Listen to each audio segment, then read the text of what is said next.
guys, luto-lutuan na naman tayo. At ito yung part 2.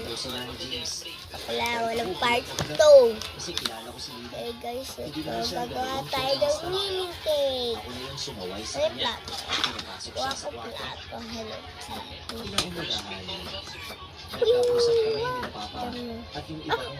Sorry. Biruan lang mo una. Di-decorated natin. Baka raw pinayuma si Lily. Tapos siya gumawa ng cake. Gawa ka taas.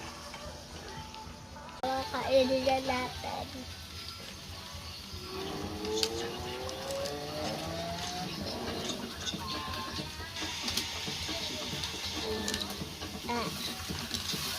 Ayusin na natin.